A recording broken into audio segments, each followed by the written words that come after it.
So in this spoiler review, I'm going to have a back and forth with Chris Stuckmann, who has been mostly positive about TLOU, and he's played the first game, and so he knows it a little bit better than I do. Now, his memory is a little fuzzy, so he's still being a little surprised about where they're going. I am pretty new to the game. They actually have a bit of a blank check. However, I will disagree with him in key parts. I think we converge that this was a very, very good episode, but I would highlight more of the flaws than he does. Let's start off where we will diverge in terms of certain, I think, iffy decisions on how to progress Joel and Ellie in their story. This kind of episode by episode with me as a newcomer, I won't talk about it, but one of the things that did concern me is that there are only a handful of episodes left. And I know how the game ends, and so I wanted to know how they were going to get the characters into a place where that ending still made sense and worked. This episode opening with a 3-month time jump is very smart because we now know that Joel and Ellie have experienced things that we haven't necessarily seen. Their dynamic is similar, but you can tell that it's matured a bit. And I think that's going to help get these characters to Well, this may seem a bit like a tangent because Chris is on record. He's been pretty anti-prequel, but after Kenobi, he's become a little bit more positive about the prequels. With Star Wars, I'm more of a defender. However, I will highlight the flaws in that trilogy, and there are many. And one of the things I didn't like was the time jump between Attack of the Clones and Revenge of the Sith, because with their encounter with Dooku at the very beginning, I was a little puzzled. It seems clear that Obi and Anakin did see Dooku at least once in between Attack of the Clones and Revenge of the Sith, but we don't see that, so we just have to, in our heads, make a big leap. And I just think it's too big a leap. I just felt it was a little clunky. And that's the same thing here because if Joel and Ellie spent all this time together, you'd think they'd have resolved certain issues, but no, those issues just come back up, and you're like, why weren't those resolved? So I don't know. It felt a little dodgy. And then we get into, I think, where we will converge that the moments with Tommy and Joel were pretty powerful and effective.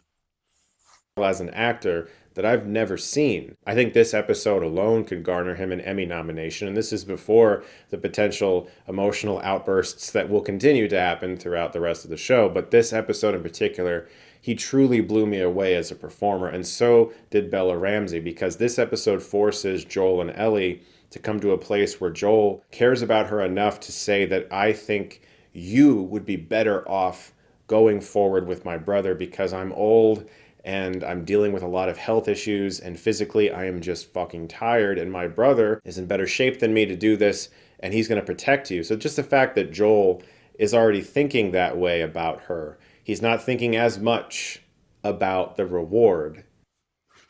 Well, I agree that the acting here is very, very excellent, and I'm sure it will get awards consideration. But see, that's, I think, where we have a problem that a lot of this stuff is being manufactured to get awards consideration.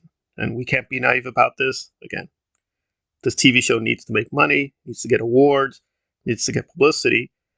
I just think the way they could have done it would have been more organic because I'm a little puzzled about what is the friction. Is it that Tommy and Joel are discussing his service as a veteran or the ugly things they did during the apocalypse? Now, I know in the game they were gun runners, which they abandoned. They don't have that. But nevertheless, Joel did do some pretty ugly stuff. But he seemed to actually regret it from episode 1. Why is there such friction between them? It felt a little bit off. That said, Joel being pretty unsociable and saying the wrong things and being very robotic, that felt very normal. Like he doesn't quite know how to put it.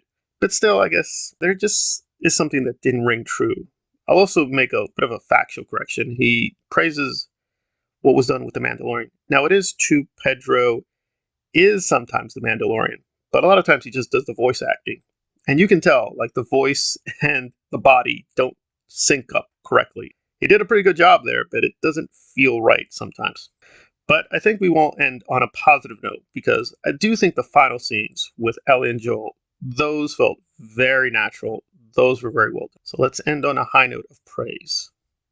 This continues to develop this very father-daughter relationship that is so sweet and so well realized between these two performers and the script. I love the characters in the games, but I am finding myself more connected emotionally with this version of Joel and Ellie in the show. I don't know why exactly. I think the games are fantastic, but these two actors are so incredible, and I just can't sing them enough praises. So Joel and Ellie continue on a search for the Fireflies, and they stumble across this abandoned building where they are attacked, and Joel is injured severely, and the episode ends on a massive cliffhanger with Ellie trying to wake Joel up, and we don't know what's going to happen. If you Well, I agree.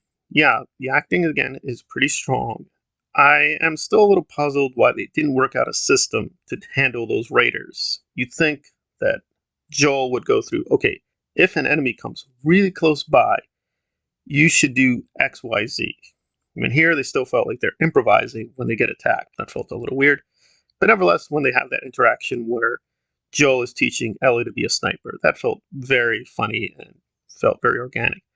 I even liked the intro, which Chris Stuckmann also praised. However, I think this is where we're having some confusion because it seems to me that the creators inevitably are being influenced by people like Joss Whedon and Buffy and Angel, where, yes, technically that was the apocalypse occurring where society didn't collapse entirely, but there was a lot of weird humor with the apocalypse and a lot of fake out deaths with Buffy and Angel. Now, Joss Whedon, I think, did overall a good job because he did push the trigger. Like, you would think, okay, they're joking about him or her being dead. But guess what? They actually were dead. They actually did get killed off. And you're like, oh, okay.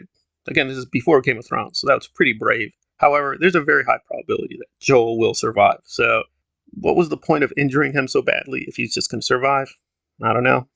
Again, maybe they will pull the trigger, but he's probably going to be alive. But will he be gravely injured for a while? We're going to have to wait and see. So, again, we mostly agree. A lot to praise here, but I don't think they're yet integrating the influences in what they want to do in terms of awards consideration, which is inevitable with this big of production, into the storytelling. Again, a very good episode. I do recommend it, but I still think it's a little dodgy and shaky how they're doing things, especially with the editing. It's way too fast in certain moments and way too slow in other moments.